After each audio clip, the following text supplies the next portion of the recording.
Welcome to one of the most unpredictable courtroom showdowns we've seen this year. State of Texas versus Satara Portillo. A mother of two, a property manager, a former defendant under deferred adjudication, and now back in court for violating a key condition tied to her plea deal. But here's the twist. Her refusal to follow a court-ordered treatment plan may land her behind bars for years. Was it negligence, misunderstanding, or a deeper resistance to rehabilitation? The judge doesn't hold back, and neither do the consequences. In this video, we'll break down what happens when second chances are squandered, the legal tightrope of probation violations, and how one decision spirals into a life-altering sentence.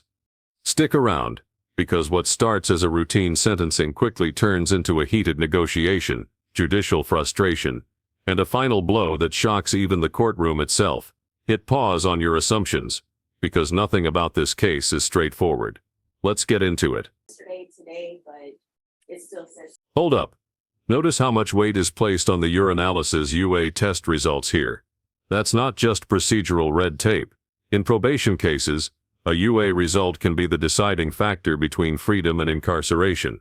The defense is stalling, waiting on results that were supposedly submitted days ago.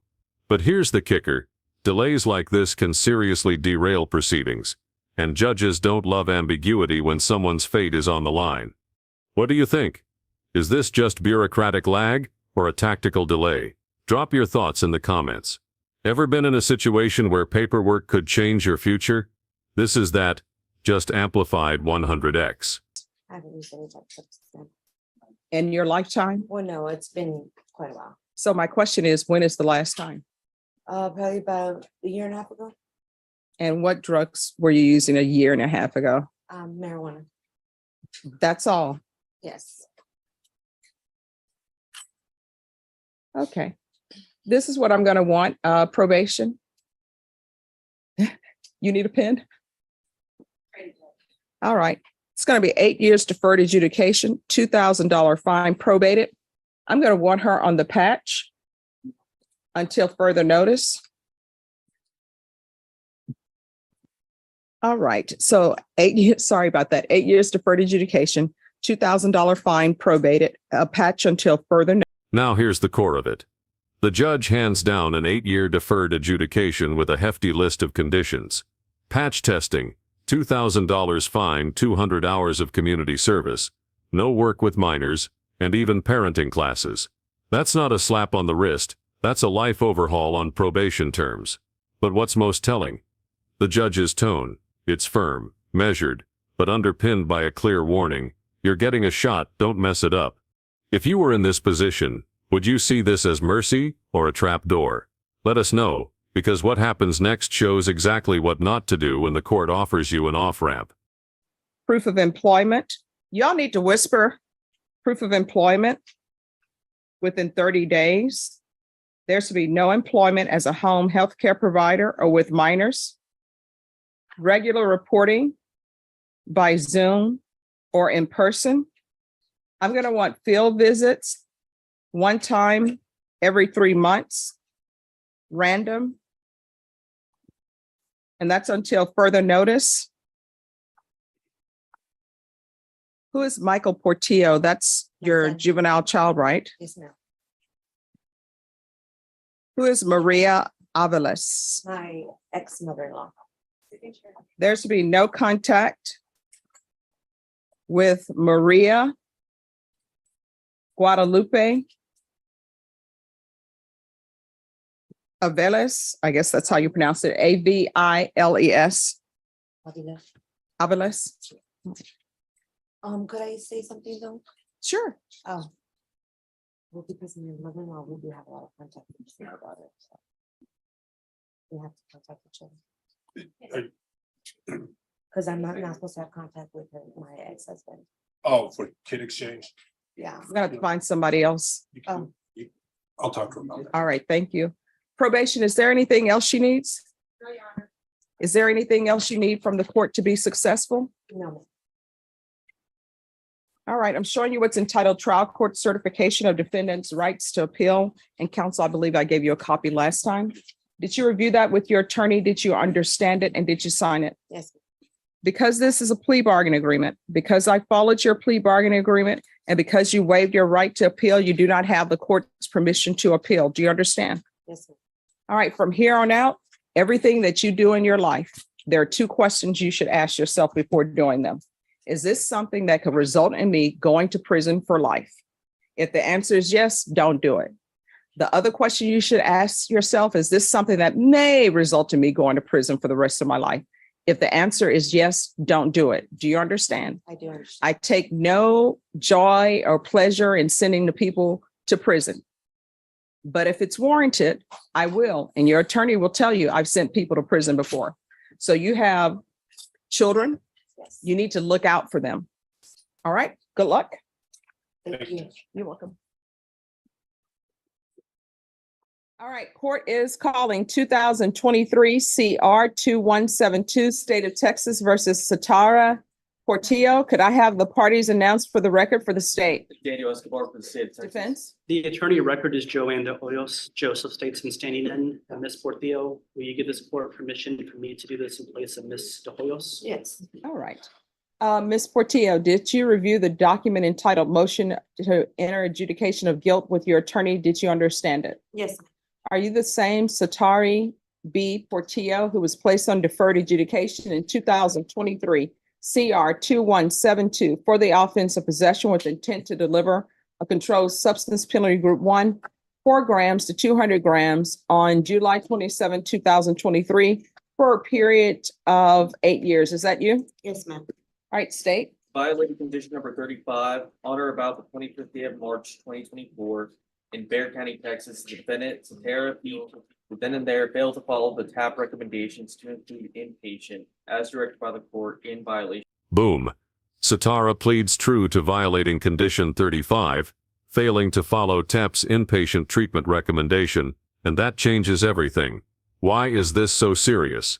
Because Condition 35 wasn't optional. It was the foundation for avoiding prison. By rejecting it, she effectively invalidated the court's leniency.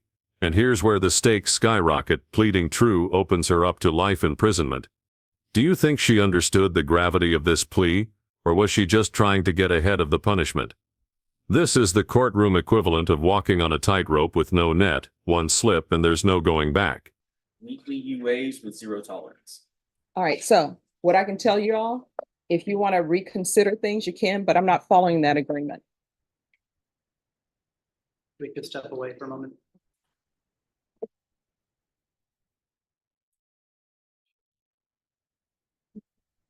We're gonna go back on the record in 2023 CR 2172, State of Texas versus Satara Portillo. Could I have parties announced for the record? Daniel Escobar for the state.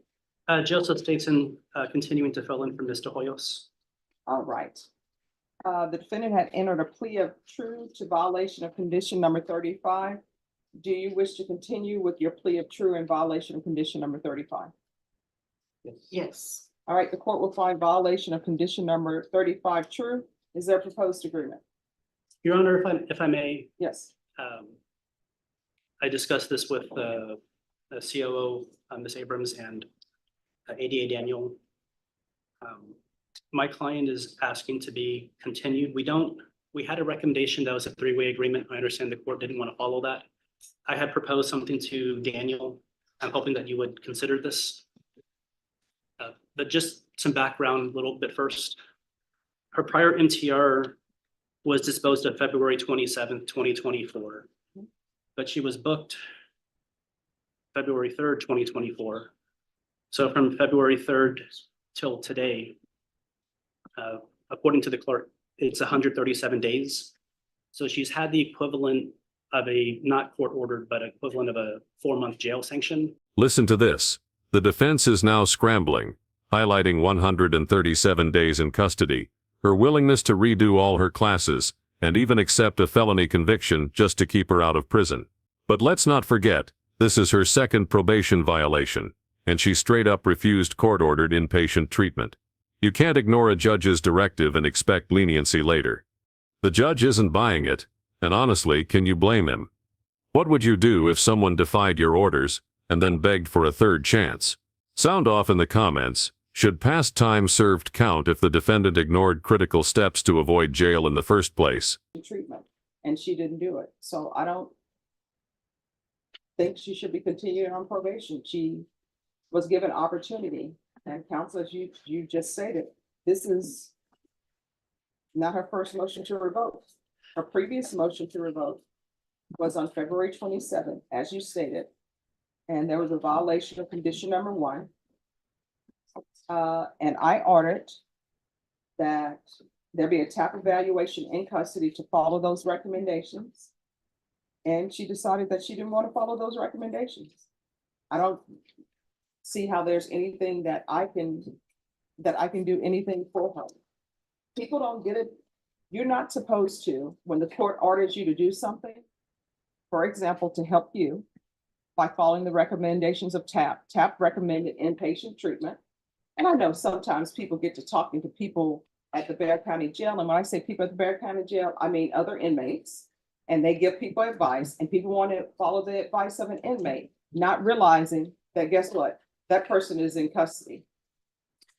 But I made an order, and we can't do this thing where I order somebody to follow the TAP recommendations and the TAP says inpatient. This is one of the most important moments in the hearing. The judge drops a brutal truth bomb. Too many defendants take legal advice from other inmates, not their lawyers or the court. And it shows. Satara gambled on jailhouse gossip instead of following her legal path, and it backfired hard. When the judge says, "I will send people to prison if warranted," he means it. Let this be a wake-up call. The courtroom is not a place for guesswork, pride, or shortcuts. It's where decisions ripple out through families, careers, and lives. One poor choice and the judge will close the door behind you. For the decision for her to not sign that, 4 months she's been in here. She's willing to sign this, willing to do this, and even add to these conditions. I just don't think she's a good candidate. If somebody wants to argue to me why she would be a good candidate for probation, when this is her second motion to revoke, and I ordered her to follow the recommendations of the TAP evaluation, and she didn't want to follow them. But now she does because, I don't know, I guess she thought a motion to revoke would not be filed against her. Yeah, I didn't know that that's what would result. Ah, I so thought. these are called consequences.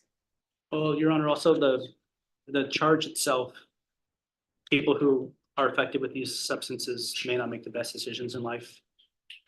To prevent her from reoffending in the future, relapsing, and she's willing to do even more intensive inpatients. But she's charged with possession with intent to deliver, and I understand that sometimes when people have possession with intent to deliver cases, sometimes they're selling because they're also using.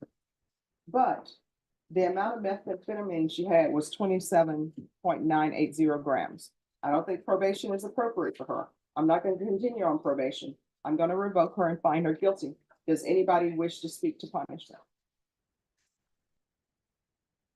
Defense would ask for the minimum time, Your Honor, with credit for time served. All right, I'll sentence her to 5 years in the prison. Give her credit for any time served. And I'll ask for the. So here's the final ruling. 5 years in state prison with time served and placement in a therapeutic community program.